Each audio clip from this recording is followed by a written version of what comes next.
My beloved brothers and sisters, Mes frères et sœurs bien-aimés, quand notre Sauveur œuvrait parmi les hommes, le docteur de la loi, qui était venu le trouver, lui demanda « Maître, quel est le plus grand commandement de la loi ?» Matthieu rapporte ce que Jésus répondit « Tu aimeras le Seigneur, ton Dieu, de tout ton cœur, de toute ton âme et de toute ta pensée. » C'est le premier, le plus grand commandement. Et voici le second, qui lui est semblable. Tu aimeras ton prochain comme toi-même. Marc termine le récit par la déclaration du Sauveur. Il n'y a pas d'autre commandement plus grand que cela. Nous ne pouvons pas véritablement aimer Dieu si nous n'aimons pas nos compagnons de route dans ce voyage dans la condition mortelle. De même, nous ne pouvons pas aimer totalement notre prochain si nous n'aimons pas Dieu, notre Père à tous. L'apôtre Jean nous dit « Et nous avons de lui ce commandement, que celui qui aime Dieu aime aussi son frère. » Nous sommes tous enfants d'esprit de notre Père céleste. Et en tant que tels, nous sommes frères et sœurs. Si nous gardons cette vérité à l'esprit, aimer tous les enfants de Dieu deviendra plus facile. En réalité, l'amour est l'essence même de l'Évangile et Jésus-Christ est notre modèle. Sa vie est un legs d'amour. Il a guéri les malades, relevé les opprimés, sauvé les pécheurs. À la fin, la foule en colère lui a ôté la vie. Et pourtant, de la colline du Golgotha résonnent les paroles « Père, pardonne-leur, car ils ne savent pas ce qu'ils font. » Une expression suprême dans la condition mortelle de compassion et d'amour. Beaucoup de qualités sont des expressions d'amour, telles que la gentillesse, la patience, la générosité, la compréhension et le pardon. Dans tous nos rapports avec les autres, ces qualités et d'autres rendront manifeste l'amour qui est dans notre cœur. Habituellement, notre amour se manifestera dans nos relations mutuelles de tous les jours. Ce qui sera de toute première importance, ce sera notre capacité de reconnaître les besoins d'une personne et ensuite d'y réagir. J'ai toujours chéri le sentiment exprimé dans le court poème. La nuit, j'ai pleuré d'avoir été si borné, de ne pas avoir vu le besoin d'autrui, mais je n'ai encore jamais éprouvé le moindre regret d'avoir été un peu trop gentil. J'ai récemment été informé d'un exemple touchant de bonté, un exemple qui a obtenu des résultats inattendus. C'est l'année 1933, quand, du fait de la Grande Dépression, les emplois sont rares. L'histoire se déroule dans la partie est des États-Unis. Arlene Bisseker vient tout juste de terminer ses études secondaires. Après avoir longuement cherché un emploi, elle a finalement réussi à obtenir un poste de couturière dans une usine de textile. Les ouvrières de l'usine ne sont rémunérées que pour les travaux de couture achevés correctement chaque jour. Plus elles produisent de travaux, plus elles sont payées. Un jour, peu de temps après ses débuts à l'usine, Arlene se heurte à une technique qui la perturbe et la contrarie. Assise devant sa machine à coudre, elle essaye de défaire ses tentatives infructueuses et de terminer le tissu auquel elle travaille. Personne ne semble disposé à l'aider, car toutes les autres couturières sont pressées de terminer autant de travaux que possible. Arlene se sent impuissante et désemparée. Silencieusement, elle commence à pleurer. Bernice Rock est assise en face d'Arlene. C'est une couturière plus âgée et plus expérimentée. Observant le désarroi d'Arlene, elle quitte son poste et se met à côté d'elle, lui donnant gentiment des instructions et son aide. Elle reste jusqu'à ce qu'Arlene reprenne confiance et réussisse à achever le travail. Elle retourne ensuite à sa machine, ayant perdu l'occasion de terminer autant de travaux qu'elle aurait pu si elle n'avait pas aidé. Suite à ce geste de bonté, Bernice et Arlene vont devenir amies leur vie durant. Chacune se mariera et aura des enfants. Dans les années 50, Bernice, qui est membre de l'Église, va donner un exemplaire du livre de Mormon à Arlene et à sa famille. En 1960, Arlene, son mari et leurs enfants deviennent membres de l'Église. Plus tard, ils seront scellés dans un saint temple de Dieu. Grâce à la compassion manifestée par Bernice, qui a fait l'effort d'aider une personne qu'elle ne connaissait pas, mais qui était en difficulté et avait besoin d'aide, un nombre incalculable de personnes, aussi bien vivantes que décédées, bénéficient maintenant des ordonnances salvatrices de l'Évangile. Chaque jour de notre vie, nous avons l'occasion de montrer de l'amour et de la gentillesse aux personnes qui nous entourent. Spencer W. Kimball a dit « Nous devons nous souvenir que les mortels que nous rencontrons sur des parkings, dans des bureaux, dans des ascenseurs et ailleurs, sont cette portion de l'humanité que Dieu nous a donnée à aimer et à servir. Cela ne nous sera pas d'un grand profit de parler de fraternité universelle des hommes si nous ne pouvons pas considérer les personnes qui nous entourent comme nos frères et nos sœurs. Souvent, l'occasion de montrer notre amour arrive de façon fortuite. Une telle occasion figurait dans un article de journal d'octobre 1981.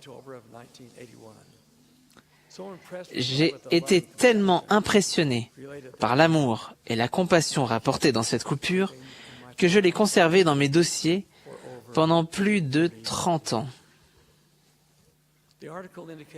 L'article rapportait qu'un vol direct d'Alaska Airlines allant d'Anchorage, en Alaska, à Seattle, dans l'État de Washington, un vol transportant 150 passagers, avait été détourné vers une localité perdue d'Alaska afin de transporter un enfant gravement blessé.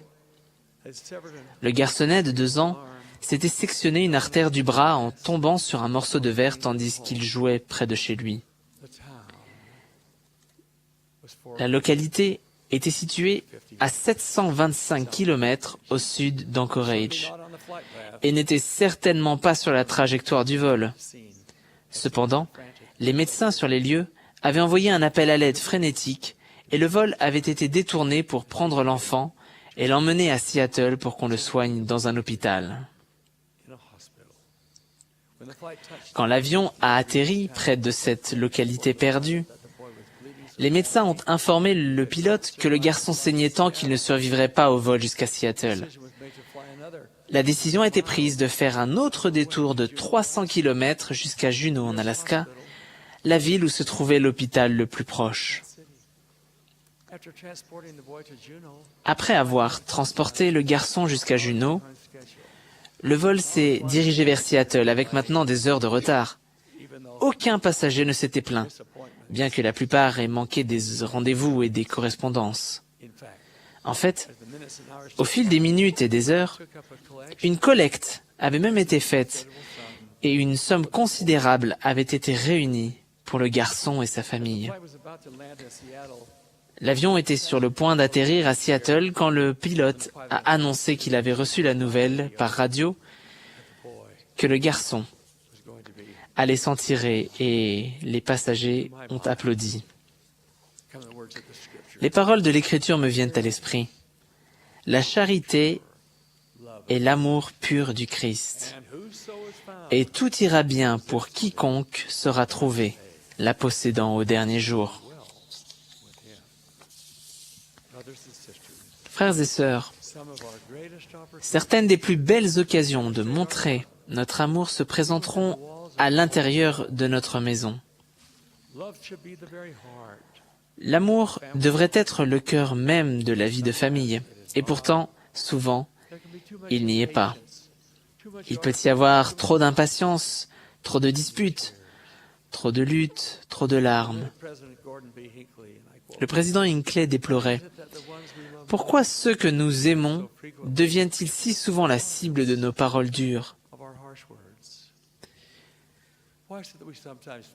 Pourquoi employons-nous parfois des paroles qui ressemblent à des poignards effilés ?» Fin de citation. La réponse à ces questions peut être différente pour chacun de nous. Et pourtant, ce qu'il faut retenir, c'est que les raisons sont sans importance. Si nous voulons respecter le commandement d'aimer notre prochain, nous devons nous traiter mutuellement avec gentillesse et respect. Bien sûr, il y aura des occasions où la discipline devra être infligée. Souvenons-nous cependant du conseil donné dans les Doctrines et Alliances, à savoir que quand nous devons réprimander quelqu'un, nous devons faire preuve ensuite d'un redoublement d'amour. J'espère que nous nous efforcerons toujours d'être pleins d'égards pour les pensées, les sentiments et les situations des personnes qui nous entourent. Ne rabaissons pas et n'humilions pas. Au contraire, soyons compatissants et encourageants. Nous devons veiller à ne pas détruire la confiance de quelqu'un d'autre par des paroles ou des actes irréfléchis. Le pardon devrait aller main dans la main avec l'amour. Dans notre famille, aussi bien qu'avec nos amis, il peut y avoir des sentiments blessés, des désaccords. Je le répète, le sujet n'a pas grande importance. On ne doit pas laisser les choses s'envenimer, pourrir et finalement détruire. Les accusations maintiennent la plaie ouverte. Seul le pardon guérit. Une charmante dame qui est décédée depuis est venue me voir un jour et m'a fait part de façon inattendue de certains regrets. Elle a parlé d'un incident qui s'était produit bien des années auparavant et qui impliquait un fermier voisin, autrefois un bon ami, mais avec qui son mari et elle avaient eu de fréquents désaccords. Un jour, le fermier a demandé s'il pouvait prendre un raccourci à travers sa propriété pour se rendre sur la sienne. À cet instant, elle a interrompu son histoire et, la voix tremblante, a dit « Frère Monson, je ne l'ai pas laissé traverser notre propriété ce jour-là, ni jamais. Mais je l'ai obligé à faire le tour à pied. J'avais tort, et je le regrette. Il est parti maintenant. Mais oh, comme j'aimerais pouvoir lui dire « Je suis tellement désolé. » Comme j'aimerais avoir une deuxième chance d'être aimable. Fin de citation. En l'écoutant, la lamentation de John Greenleaf Whittier m'est venue à l'esprit. De tous les mots tristes prononcés ou écrits, les plus désolants sont « Il aurait pu en être autrement ». Fin de citation. Frères et sœurs, si nous traitons les autres avec amour, considération et gentillesse, nous éviterons de tels regrets. L'amour s'exprime de beaucoup de manières reconnaissables. Un sourire, un signe de la main, une parole gentille, un compliment. D'autres expressions peuvent être plus subtiles, telles que s'intéresser aux activités de quelqu'un d'autre, enseigner un principe avec gentillesse et patience, rendre visite à une personne qui est malade ou confinée chez elle. Ces paroles et ces actions, ainsi que beaucoup d'autres, peuvent communiquer l'amour. Dale Carnegie, auteur et conférencier américain bien connu, croyait que chacun a en soi le pouvoir de faire grandir la somme totale de bonheur dans le monde, en adressant quelques paroles d'appréciation sincère à quelqu'un qui est seul ou découragé. Il a dit « Peut-être que demain vous aurez oublié les paroles aimables que vous avez prononcées aujourd'hui, mais il se peut que le bénéficiaire les chérisse toute sa vie. » Fin de citation. Commençons maintenant, aujourd'hui même, à exprimer de l'amour à tous les enfants de Dieu, qu'ils soient membres de notre famille, nos amis, de simples connaissances ou même de parfaits inconnus. Chaque matin, quand nous nous levons, prenons la décision de réagir avec amour et avec gentillesse face à toutes les situations qui se présenteront. Au-delà de la compréhension, mes frères et sœurs, se trouve l'amour de Dieu pour nous. Du fait de cet amour, il a envoyé son Fils qui nous a suffisamment aimés pour donner sa vie pour nous, afin que nous ayons la vie éternelle. Une fois que nous aurons compris ce don incomparable, notre cœur sera rempli d'amour pour notre Père céleste, pour notre Sauveur et pour toute l'humanité. Puisse-t-il en être ainsi? C'est là ma prière sincère. Cher Père éternel, je suis reconnaissant que tu sois toujours ici, à nos côtés, au nom de Jésus-Christ. Amen.